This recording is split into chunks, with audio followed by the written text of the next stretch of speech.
Rudra 5G flowering stage में આવી ગયો છે। તારીખ આજ છે 18/7/26। ફૂટ નીચેથી ફૂટ પણ લે છે।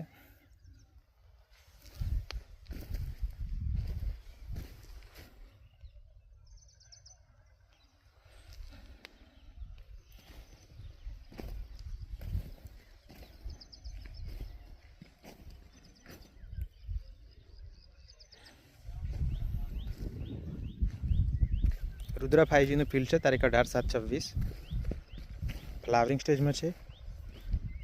हाल कोई एवो थ्रिप्स के चूसियानो